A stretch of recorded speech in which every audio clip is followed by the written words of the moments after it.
va a pasar por vivir diversas circunstancias. Ok, vamos a arrancar ahora. Yo le voy a preguntar, háblenos de esos tópicos de esos, ¿cuáles eran los tópicos? Bueno, la experiencia del pastor, el pastor tiene distintas funciones. Okay, Una cosa es Dios y el pastor. Okay. El pastor y la congregación. El pastor y la comunidad. Okay, ahí voy. El pastor y el concilio. El pastor el pastor en una confraternidad de pastores. Okay. Pues bien, pastor, continúe con sus experiencias. Exacto. Concerniente a lo que es la vida del pastor, todo va a depender, porque una cosa es un pastor soltero y un pastor casado. En mi caso, cuando Dios me llamó, yo era un pastor soltero. Bien, no estaba casado. Es una experiencia que uno tiene que vivir en una congregación como adolescente, comenzar a dirigir a esas niñas, a dirigir a esas jóvenes, siendo una persona que nunca ha tenido ningún tipo de contacto, ningún tipo de experiencia. Yo recuerdo que cuando yo comencé a ser pastor, como siempre daban mal testimonio de los pastores, la primera regla que yo puse en la iglesia es que no quería que ninguna hermana de la iglesia visitara mi casa. Y recuerdo que mi pastor, cuando escuchó eso, me mandó a buscar que porque yo le prohíba a las hermanas ir a la iglesia. Si yo soy su pastor y que cada vez que ya tuvieran problemas, tenían que hablar conmigo. Que si era que yo le tenía miedo a las mujeres. Y dije, no, pastor, lo que pasa es que yo no quiero que nadie se propase conmigo. Porque yo quería cuidar mi testimonio, mantener un testimonio intachable como hombre de Dios, porque era lo que tenía el pastor y Dios, el hombre de Dios, el hombre que tiene llamado, tiene que ser santo. Porque dice, ser santo como yo soy santo. Y aunque el hombre sea santo, todo lo que hace tiene que ser prudente. Porque a veces hay gente que porque son santos hacen algunas imprudencias y se manejan mal.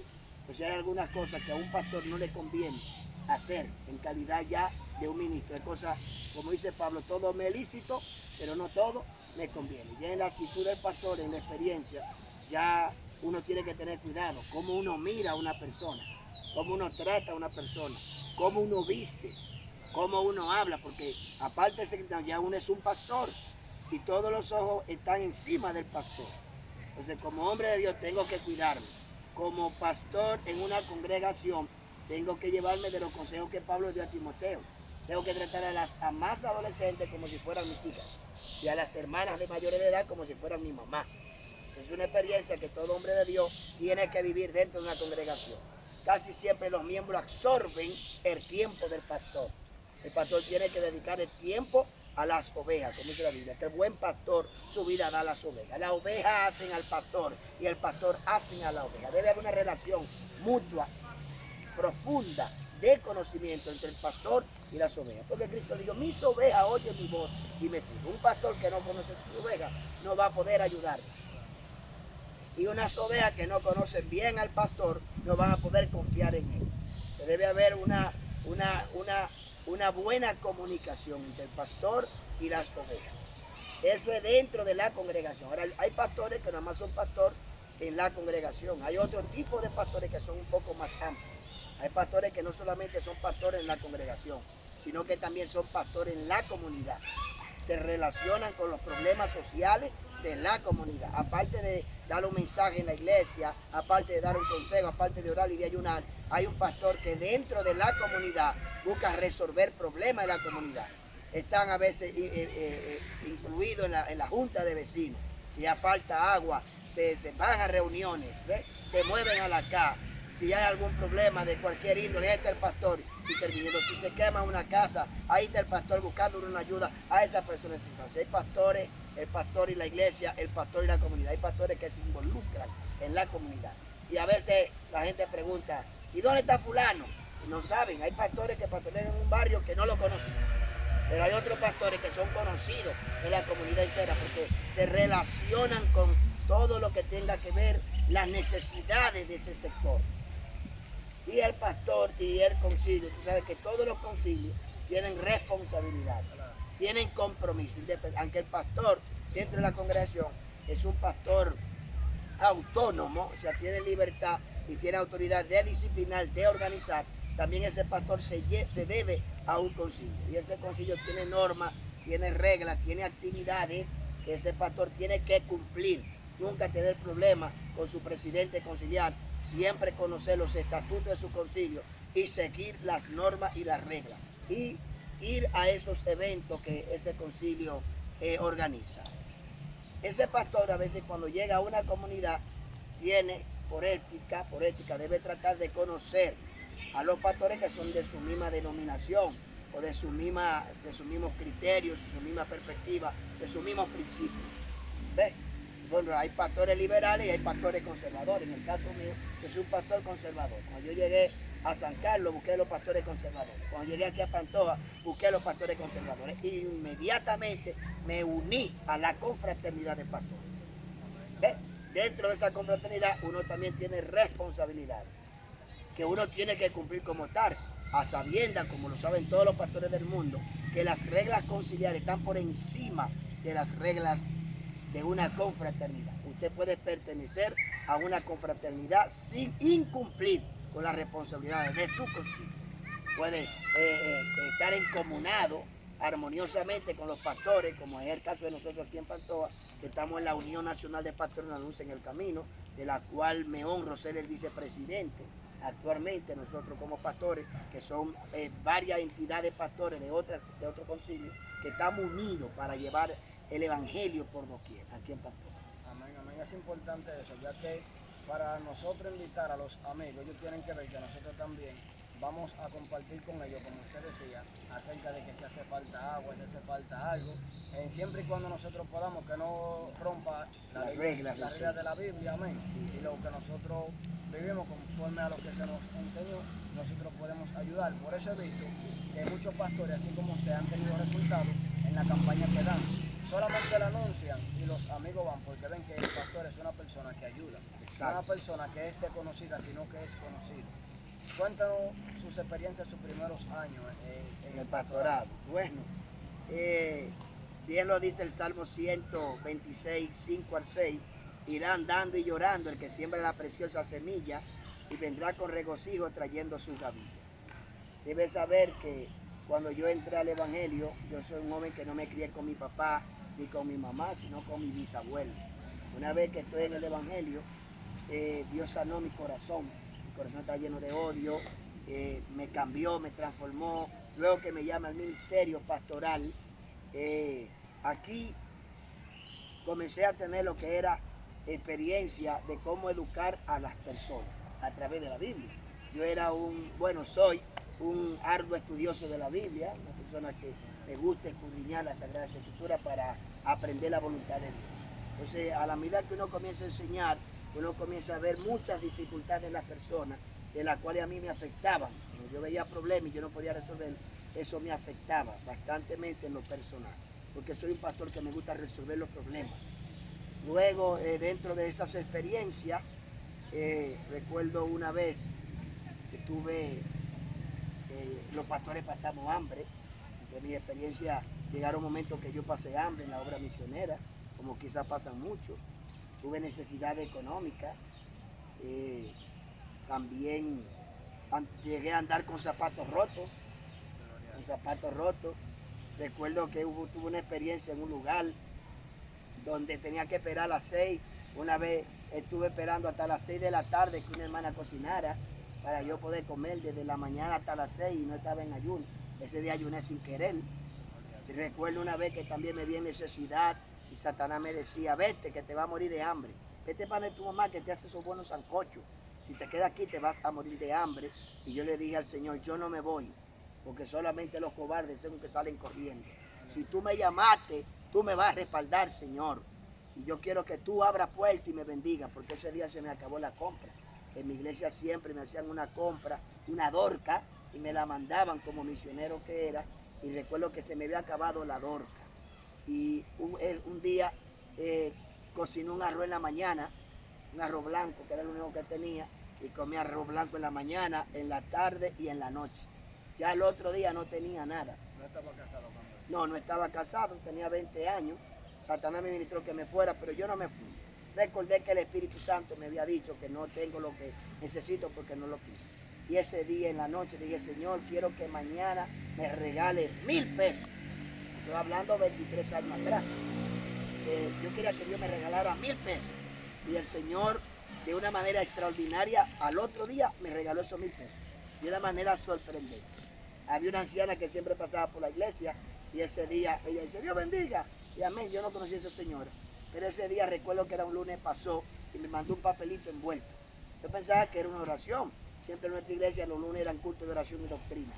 Y eso ahí yo puse ese papelito en el púlpito.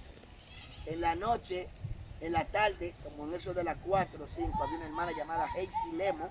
Dios la tocó y me mandó una funda de comida sin yo decirle a nadie nada. Pues yo vivía solo, ahí en San Carlos, en la Libertador 36. Y me mandó una compra y me mandó 500 pesos.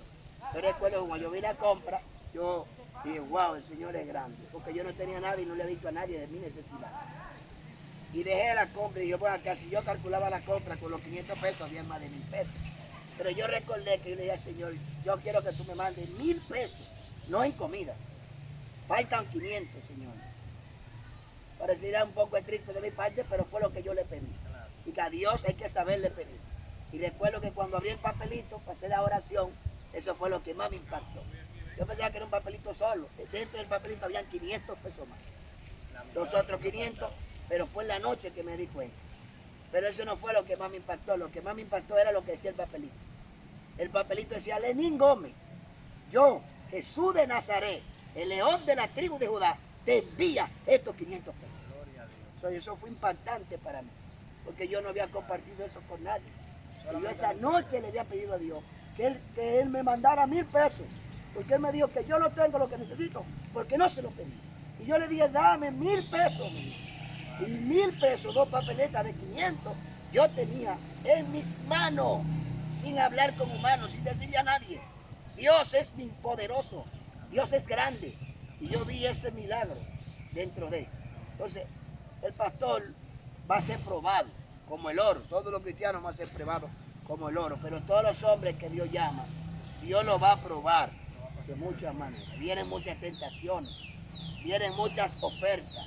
Porque siendo pastor, hubieron presidentes consulares que quisieron comprarme con vehículos, con residencia en Estados Unidos, con visa, con templos lujosos, iglesias liberales, para que yo traicione a mi pastor. Y nunca lo traicioné. Recuerdo que le dije a un pastor que mi pastor fue demasiado el sacrificio que él pasó conmigo para yo venir a traicionar a mi pastor. Porque a veces hay líderes que son cazatalentos. Cuando ven una persona que Dios usa mucho y que es un potencial, no solamente espiritual, sino que puede sacar hasta beneficio económico, quieren robar los líderes de otras congregaciones.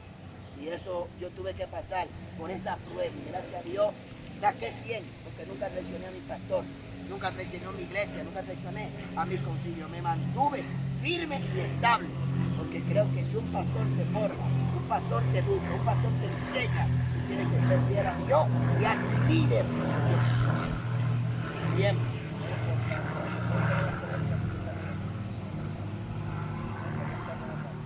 Bueno, mi primera experiencia fue a la edad de 14 años. Varias experiencias. La primera vez que yo escuché la voz audible de Dios fue hablándome de mi pastor. Dios me habló de mi pastor, me dijo, Jorge Báez es mi siervo. Y me mostró una pantalla de toda la gente que traicionaba a mi pastor. Y a mí me decía, tente mucho cuidado con tu traicionar. Esa fue la primera vez que yo escuché la voz de Dios. También recuerdo, tuve una experiencia con Jesús en medio de 2 ángeles, donde el Señor, por primera vez en mi vida, escuché la palabra embajador. El Señor me habló y no con la boca, sino telepáticamente. Me miró a los ojos y me impregnó dentro de mi corazón. Yo oí su voz, pero no me vio los labios, no sé ni cómo explicarte eso. Él me dijo, yo te he puesto como embajador. Y me escribió un letrero en inglés. Yo no entendía el inglés. Señor, yo no entiendo el inglés. Y luego me lo tradujo y decía, los privilegios de Dios nos libran de su juicio. Es un mensaje que tengo que llevarle al mundo, a las naciones, porque el mundo está a punto de ser impactado por los juicios de Dios. Una vez que Dios levante la iglesia, el mundo va a experimentar los terribles juicios de Dios, que son ineludibles, que van a sacudir todo el planeta Tierra. El Señor me trató eso muy joven y hemos estado predicando. De hecho, por eso se llama Iglesia Las Señales de los Últimos Tiempos, porque estamos promocionando todo lo que los profetas de Dios han dicho que ha de impactar al mundo, como dice Apocalipsis 3:10, que aquellos que guardan la palabra van a escapar de la hora de la prueba que ha de venir sobre el mundo entero, a lo cual llamamos el período de la gran tribulación. Esas son de las experiencias que he tenido con el Señor. También en el caso de mi esposa, cuando Dios me mostró a mi esposa, el Señor me habló y me dijo, yo la escogí para ti. No tan simplemente la he escogido, sino que la he preparado para ti. Y hay cosas en ella que ella no conoce, que a tu lado va a conocer. Yo se lo dije a ella, cuando yo le dije que Dios me mostró que ella era mi esposa, se burló en mi cara. ¡Ja! Dios, tú no eres mi perfil. Ese Dios que te habló a ti tiene que hablarme a mí. Dios, no hay ningún problema, vamos a orar. Y yo duré 1 año y medio esperando que Dios le hable a ella. Y al año y medio fue que Dios le habló. Nunca me recibió un regalo. O esa mujer me veía, era como que veía, como dicen los católicos, el diablo a la cruz, salía huyendo. Porque yo no era de su gusto. Pero entonces Dios me mostró en una visión que le confirmaba a él. Y a los 3 días de Dios revelarme, el Señor de Navidad ya me llamó. Dios me confirmó que tú eres mi esposo. Ahora te va a casar una mujer que no te ama, porque yo a ti no te amo. Pero Dios me dijo que tú eres mi esposo y estoy dispuesto a casarme contigo. Hasta ahora mismo que tú quieras. Pero yo no te amo. Te vas a casar conmigo, que yo no amándote. Que bueno, ese Dios que te reveló, que te dijo que tú eres mi esposa, Él va a poner en ti ese amor. Después a los meses comenzamos a tratarnos y luego ella se arrepentía de no haberme aceptado del primer día que me conoció. Porque me dijo, si yo hubiese sabido que tú eras tan romántico y tan cariñoso, me había casado contigo, muchacho. Porque lo que Dios hace, lo hace perfecto.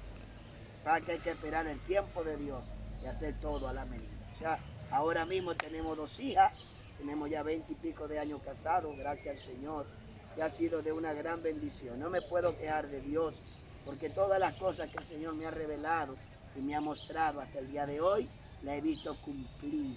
La he visto cumplida a la luz de mis ojos, como dice la gente. Y hemos vivido muchas experiencias, Natanael. Otra de las experiencias en el ministerio pastoral fue que un día un señor que practicaba la brujería, la hechicería, me llevó a su casa diciéndome que me iba a contar alguna cosa en secreto. O yo entro a su casa, comienza a contarme cosas en secreto y de repente cambia el escenario en la sala de su casa, en el aposento de su casa. Y me dice, bueno, te voy a hacer desaparecer los pantaloncillos que tú tienes. Y eso me asustó. Yo era un pastor apenas con 18 años y ese hombre de repente me confronta. Y cuando me confronta, yo nada más dije, tú no puedes. En el nombre de Jesús comenzó a hacer como unos artilugios medio raros. Y yo le dije, tú no puedes en el nombre de Jesús. Tú no puedes en el nombre de Jesús. Y cuando le dije la tercera vez, tú no puedes en el nombre de Jesús, recuerdo que había un techo de una casa que llegaba casi a ese alto. Y cuando yo le dije la tercera vez, ahí lo agarraron, no sé, porque no vi, no puedo decirte, pienso que fueron ángeles, porque eso es algo ilógico. Él estaba parado en medio del pasillo y cuando yo le dije, tú no puedes la tercera vez, yo sentí como que alguien lo agarró por los 2 hombros y lo subió arriba al caballete. Y lo atetó, ¡pum! Y cayó. Él y yo eran los únicos que estábamos. Y cuando él cayó, volvió a levantarse y yo vi que se agarró las manos. Cuando se agarró las manos, el Espíritu Santo me habló y me dijo, hubo derramamiento de sangre. Ese hombre hizo pacto con el diablo. Y cuando me dijo así, él se agarraba las manos y yo le dije, tú hiciste pacto con el diablo. Y él me dijo, sí, es verdad, éramos 2 gemelos. Uno de ellos, el diablo lo mató y yo quedé vivo. Cuando me dijo así, volvió y me habló, porque era como que entraba un demonio y salió otro demonio. Cuando me dice, ¿qué son los escorpiones y los alacranes? Yo, esos son demonios. Y cayó el demonio y volví y los reprendí. Y ahí, como estábamos en el aposento, caímos a la sala. Eran casi las 10 y pico de la noche. Nunca pensé que los demonios a esa hora se iban a manifestar tan claro. Pero llegó un monstruo, podría llamarlo, a la casa que estaba rompiendo todo el abeto. Venía caminando desde la esquina con unos aruñones que parecían las garras de, no puedo decirte ni de un gato, parecían las garras de un monstruo. Y cuando llegó por la mitad del caballete de la casa, yo le decía al Señor, le estaba hablando al hombre, y decía, el Señor es poderoso, el Señor es grande. Y cuando vi que el demonio llegó, yo le dije, yo no estoy solo. conmigo está el que monta el caballo blanco de Apocalipsis 19. Y cuando yo le dije a él eso, yo le miré al demonio, el hombre se transformó y comenzó a temblar. Cuando lo miro, estamos en la sala ya sentados. Le digo, ¿cómo se llama el que está sentado detrás de mí? Y me dijo, como tú dijiste. Y cuando yo le dije a él, míralo. Cuando yo le dije a ese hombre, míralo, no podía levantar el rostro de Natanael. Yo le decía, míralo. Y él temblaba y temblaba. Y decía, no. Yo dije, míralo. Yo dije, no. Y cuando cayó como un poco, volvió de nuevo y se le manifestó otro demonio. Y cuando iba a hablar el demonio, dije, cállate y sal de ese cuerpo y no hable más. Cuando le dije eso, el Señor quedó libre. Me fui y lo dejé tranquilo. Pero entonces, ¿qué pasó? Que ese demonio volvió al cuerpo, porque era como un resguardo que él tenía tragado. Y al otro día el hombre no hablaba. El hombre quedó mudo por 3 días porque yo le di una orden al demonio, cállate y no hable más en el nombre de Jesús. El hombre fue al médico y le investigaron a ver la laringe y la faringe, a ver qué era lo que tenía, y no le encontraban nada. Decían que el pastor lo puso mudo al hombre, porque ahora el hombre no podía hablar. Y se regó en el barrio entero que Lenín oró por ese hombre y que yo era el culpable, que el hombre quedó mudo. Había una señora en ese sector que ya muerta está, la hechicera más fuerte, y fue donde esa señora, y esa señora parece que hizo una santiguación y le sacó ese resguardo.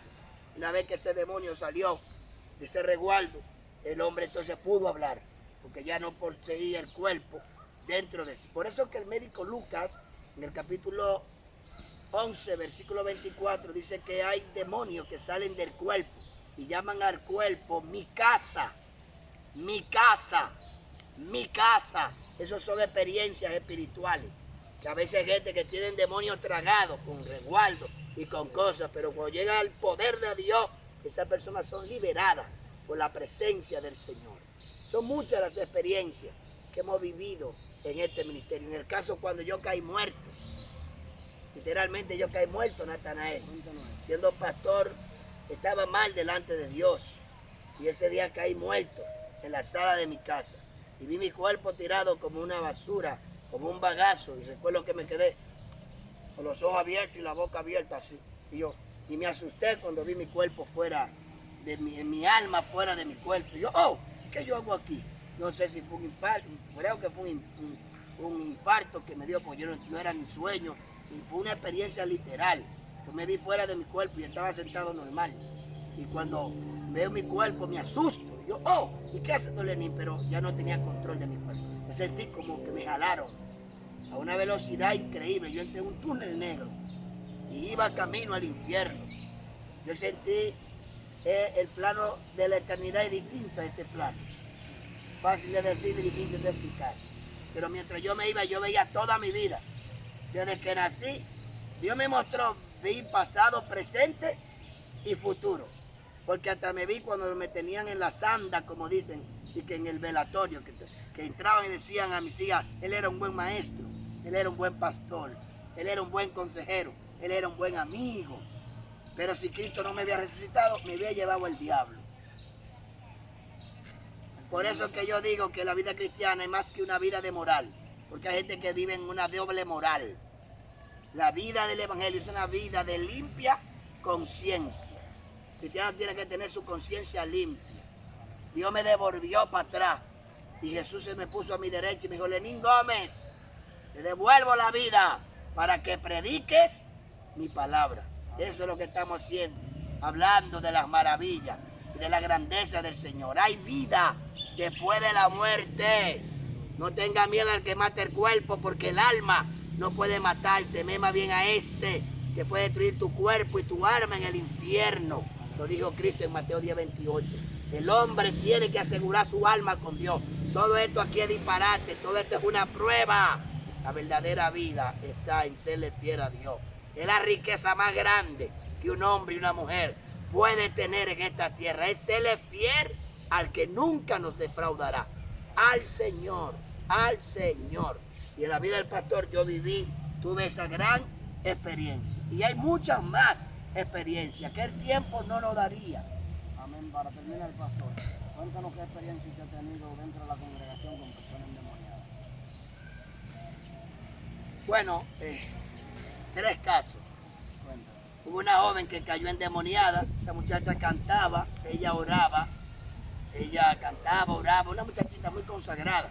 De repente cae endemoniada en la iglesia y a mí me sorprende, porque era de las muchachas que más oraba. Pero el ser humano, en su realidad, tiene 3 realidades. Hay personas que tienen una vida pública, una vida privada y una vida secreta. Parece que en la vida secreta de ella habían cosas que, como bien se llaman, secretas, que uno no las sabe. Cuando yo voy a la casa a reprender al demonio, cuando enfrento al demonio, le pregunto al demonio que por qué razón, por qué causa él está en ese cuerpo. La respuesta del demonio fue, porque te desobedeció a ti.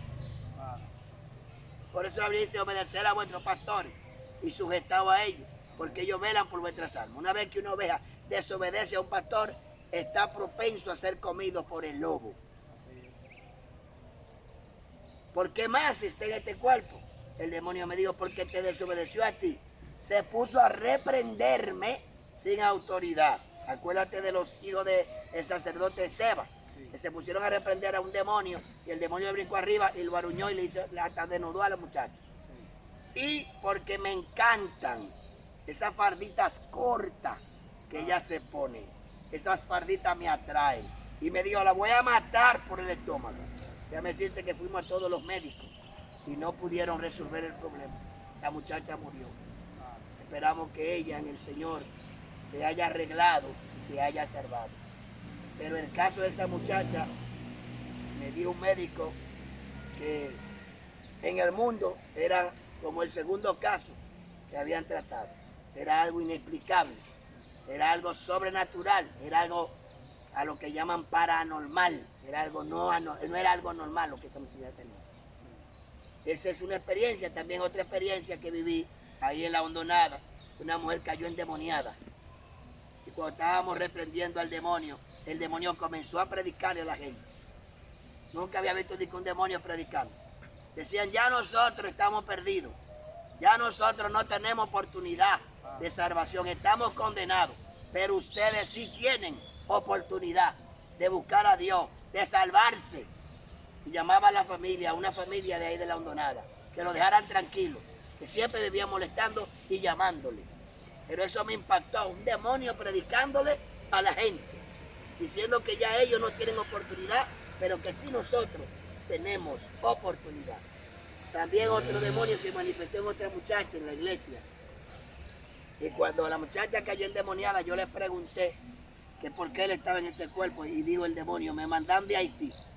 Hace 15 años me mandó Satanás a destruir a la familia tal, a este lugar. Y que le den gracias a Dios que pusieron esa iglesia ahí cerca. Porque si no había sido por esa iglesia cristiana que pusieron ahí cerca, yo había destruido esta familia entera. Y por tal esa iglesia no la he destruido. Y ahora me voy para Haití. Y me dijo el demonio, y voy a ser castigado. Eso me impactó. Voy a ser maltratado porque no cumplí con mi misión. Oye, aquí dice el demonio, que iba a ser maltratado y castigado porque él no cumplió con su misión. En ese momento yo pensé, nosotros los cristianos, ¿cuántos cristianos Dios ha puesto responsabilidades sobre nosotros con la obra misionera? Y hemos desobedecido. Estamos haciendo lo que nos da la gana y no lo que Dios nos ha mandado. Gente talentosa que no han querido ser mordeados para hacer lo que Dios manda. Gente que han escondido el talento y el don que Dios le ha dado. Vengo a decirle a todo el que está aquí, que está mirando estas redes. Por favor, despierte. Cristo está a la puerta. Hay que salir a arrancarle las armas al diablo, a buscar las armas que están en los callejones, que están en los barrios, hundidos en el lesbianismo, en la homosexualidad, hundido en la drogadicción, en el alcoholismo, en los robos, en la delincuencia. La gente necesita oír la voz de Dios. Tiene que levantar. Dice la Biblia que el diablo queda poco tiempo, aunque es en la gran tribulación. Dice que él desciende con furia.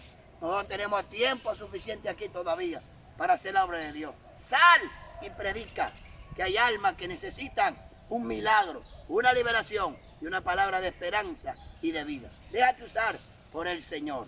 Nata, son muchas las experiencias, pero vamos a dejarla ahí porque son bastantes y el día todavía falta más. Pero es lindo servir a Dios. Es lindo asumir el compromiso. Yo no me puedo quejar de Dios. Yo puedo decirte lo que una vez me dijo un amigo. Yo soy un hijo malcriado de Dios.